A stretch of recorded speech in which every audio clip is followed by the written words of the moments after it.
Greetings, Math 111. This is section 6.2. So let's jump into this, talking more about binomial probabilities. Remember, we had discrete values. So those are, I can have 1 student, 2 students, 3 students, 4 students. I could have 0 students in the room, which I do right now, but I could have a certain values of students, okay? That word continuous, which we won't get back to until chapter 7, but continuous was things like, I am measuring and my tape measure is really, really fancy, or I have this cool laser measure, and so I have like 5 decimal places, all right? It just depends on how fancy my measuring device is how many decimal places I can measure to. So binomial probabilities. So we're gonna talk about, did you notice this combination formula in here? So my probabilities, okay, we'll talk about what R is. We're gonna use a binomial table. So the binomial table is in the back of your book. It's also posted on Canvas. Under the resource section is a copy of it.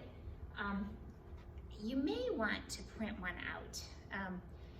If you have an extra laptop or something that you can set up, but otherwise, sometimes flipping back and forth between screens, there's a lot of values on that binomial table. You may want another copy of it. Binomial experiment. So on a TV game show, the contestant has a try at a Wheel of Fortune, right?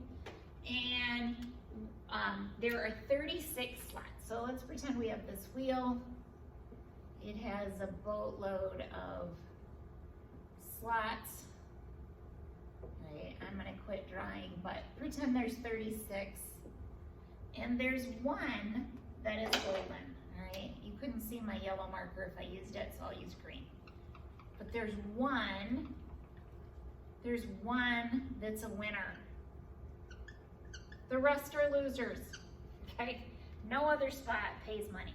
And there's a total of 36 slots, or holes, or whatever you wanna call them. So what is the probability? Now we are gonna start talking about a couple different probabilities, and that's where, we really gotta tune in. So little p, and I'll try to use that word often, little p or big P, is the historical. Or like that study we did in 6.1, it's what the data shows. Right? Or it's written in some book, some reference manual, that this is what the value ought to be. So that's some sort of historical, concrete information. A big P is for this example.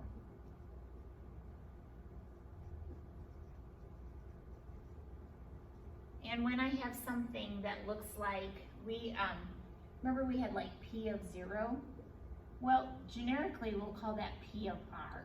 So R is the number of successes, okay? Number of successes is R, okay? X is any of the values. R is how many were successful for this situation. So if the ball, there's gonna be 100 contestants, and they want to see if 3 will get paid. So in this case, my wheel is so beautiful, I hate to erase it, but I'm going to. In this case, N equals 36. N does not equal 36, it's a 100, because there's 100 contestants.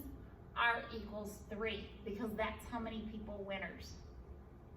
They want to know what is the chance. Now, something you may or may not have known, for these kind of payouts, like kick a field goal and win a car or whatever, they actually take insurance out. That's how it gets paid for. The band boosters didn't magically have a car to give away. They actually bought an insurance policy that said, and the people that are, super duper at statistics, the actuarial science people, they said, here's what you have to pay because this is what we think the chance is. This is the kind of calculation they do. Out of 100 contestants, what's the chance that 3 will win? Or maybe in the case of a car, what's the chance that 1 person will win? Okay, so R is the number of successes, N is how many trials, and we'll have some sort of probability for that situation, all right? The actual science people know that the chance of somebody making a field goal at one of those shindigs, I don't know, 0.0001%, I don't know what it is. And they know how many tickets, you have to say how many tickets you're gonna sell, and you know, we're gonna hopefully get one winner. They will sell you an insurance policy based on that. All right, there's a fixed number of trials. So these are the requirements for a binomial experiment. There's a fixed number of trial. In this case, it's 100. There are N trials that are independent. Every time somebody gets up to spin that wheel, they take it back to the certain location. You know, there's nothing different between each trial. You know, the wheel didn't say, hey, I used this number the last time, don't get that number. No, it doesn't do that, all right? So each one is independent and identical conditions. If you watch The Price is Right, every time a contestant goes to spin what's the wheel called? The wheel with the 100, anyways, you wanna get $1 on it. They always take you back to this certain location, right? Well, that's independent under identical conditions. Each trial has two outcomes, success or failure. Success is you got the magic golden slot. Failure is any one of the other 35 slots, okay? So that's success and failure. For each individual trial, the probability of success is the same. Well, that's my little p. My little p, in this case, is 1 out of 36, right? Because there are 36 slots and only one is a winner. Q, of course, is the probability of failure, and that's 1 minus p. What is 1 minus 1 over 36? That's 35 over 36, okay? So we got that one. And then we want to find the probability of our successes out of N trials. That's big P, the probability of getting 3, okay? That's my big P. So, and I've talked through most of these criteria, so I'm gonna kind of go fast. We're on slide 8 and 9, that's 9. So there's my probability of success is P, probability of failure is Q. This is historical probability, right? Little p, little q. This is the wheel is made with 36 slots and only one pays out. So that's my historical, it's just the way the system is made. 1 minus 1 over 36 is the 35 out of 36. So probability of success is 1 out of 36. Probability of failure is 35 out of 36. So we want to know, what is the probability of 3 successes out of 100 trials? So R is 3, N is 100, and that's about 23%, okay? But 3 out of 100 isn't 23%, right? That's 30%. All right, we're gonna come back to this. So if we're gonna use the formula, okay, let's flip to a different example. It says we're gonna have, let's see, we're taking a timed final exam. You have 3 multiple choice questions left, right? We all know how that goes. Teacher says, all right, you got 30 seconds, you just gotta put something in, right? So N is 3 in this case. And we wanna know R is let's call it X, because that's really our variable. X is answer is correct, right?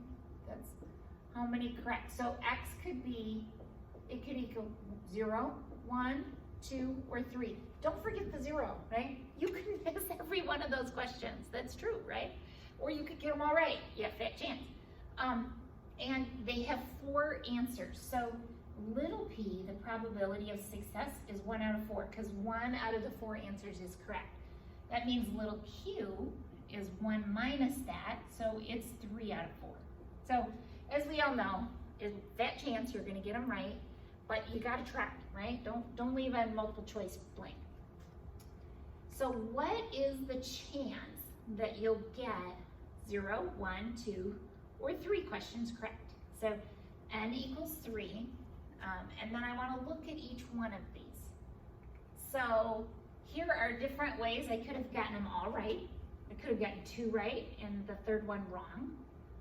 There's another way to get 2 right, the first and third one right with the first one wrong. Here's another way I got the first one wrong and I got the second. This makes my head spin, honestly, but we can mathematically figure this out. So I could write all of them out. Again, this makes me crazy. I choose not to easily do that. But there's a mathematical way to do this, all right? So the chance of getting I'm gonna keep going.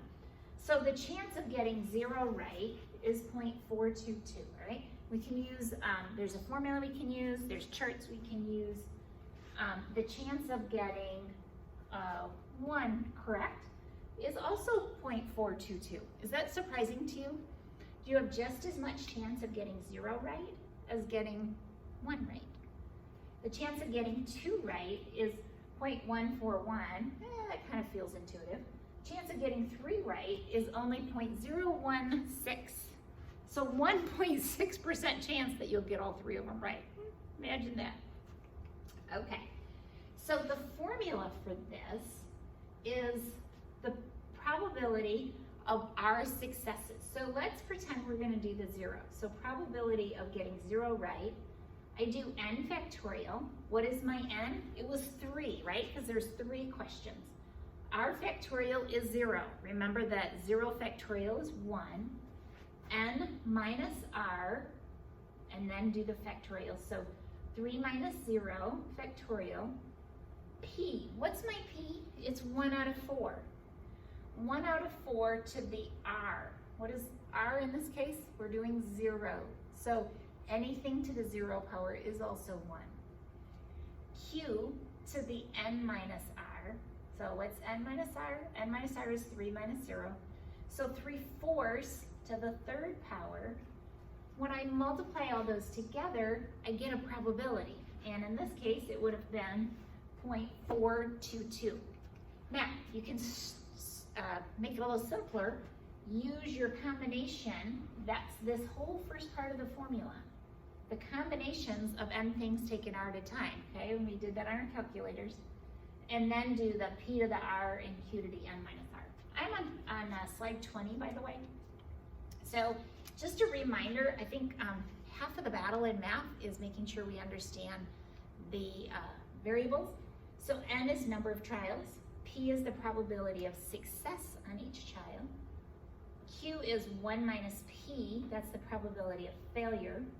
And again, little p, little q, that's historical, it's the way the system's made. There's only 1 question that's right, or 1 answer that's right out of 4. R is the number of successes out of n trials. Factorial, that's that factorial that we talked about back in chapter 5, I think. Combinations of n things taken r at a time. Again, that replaces the first part of this formula, and you can do that directly on your calculator. So, privacy is a concern for many on the internet. One survey showed that 59% of internet users are somewhat concerned about the confidentiality of their email. Based on this information, what is the probability that for a random sample of 10 internet users, 6 are concerned about the privacy of their email? Okay, so let's just erase some things.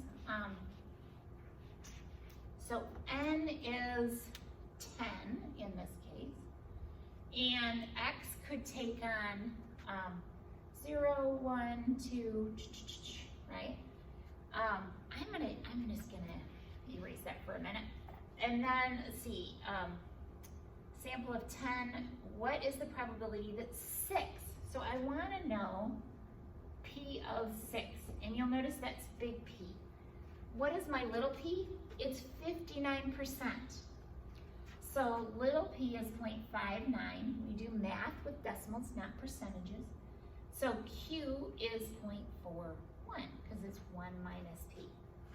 So what is the probability that 6, that R will equal 6, if my overall historical probability is 0.59.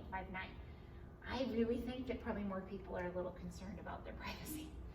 So this is a binomial experiment with 10 trials.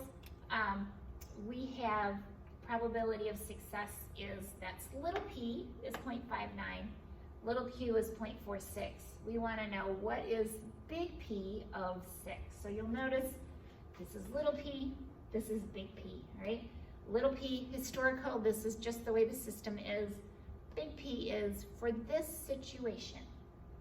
So we can use this combination button on our calculator. So remember, you put in 10 CR 6, and then we're going to do probability of success, which is 0.59, to the R, 0.41, which is the probability of failure. So in this case, what is success? That someone is nervous. That's a good thing to write down, okay? Let's define success. Concerned about privacy. That may seem like an odd definition of success, but what you're just trying to say, does this fit what I'm studying or not, okay? Failure is not concerned. Not concerned. Well, that seems weird, doesn't it, that that means failure, but that's what it is. So it's helpful to write down success and failure so that you have some frame of reference. So 0.41 to the 10 minus 6. So 10 was my n, 6 is the number I'm looking for, that's the value of r. And then you do that calculation using your calculator. So 25% chance that exactly 6 out of 10. So what this is saying is not 5, not 7, not any other of the 10 values, but exactly 6. So what you really have to wrap your mind around the difference between little p and big P. Little p is historical, this is the way the system is designed. Big P is for this situation, okay? So there are ways to do that.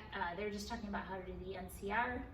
The binomial table, let's see how long this video, oh, we can still do that. In many cases, we'll be interested in the probability of a range of successes. Let me just pop up the binomial table for a second. What you'll notice, let me make this much bigger here for a second. Okay, so this is the binomial table. This is in the appendix of your book. So this is my n in the very first. So in our last example, n was 10. I would have to scroll down. There's multiple pages. There's n is 10. Let me scroll back up. R is the number of successes. So if n is 2, I could get 0 right, 1 right, 2 right, or 0 successes, 1 success, 0 or 2 successes. And then you'll notice these probabilities. Now, the constraint of the table is there's only certain values. So 0.01, 0.05, 0.1, 0.15, 0.2. Our last example, P was 0.59. I couldn't have done it on this table. I could have been close. I could have looked at the values and seen, approximately, because I could use 0.6. But this is the binomial table. So first column is n, second column is r, which is my number of successes. Across the top is little p. So in case that's not obvious, that's a little p. All right, let's jump back in. So here's another really important thing to understand. The words 4 or fewer is the probability that r is less than or equal to 4. So what does that mean? I need 4, 3, 2, 1, or 0. Again, don't forget 0. Poor little 0. So the probability of 4 plus the probability of a 3 plus the probability of 2, probability of 1, probability of 0. And let's see, n was 6 and little p is 0.5.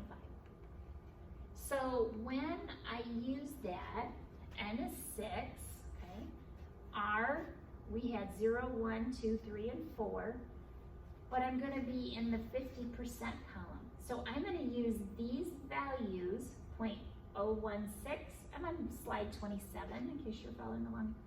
0.094, 0.234, 0.312, and 0.234.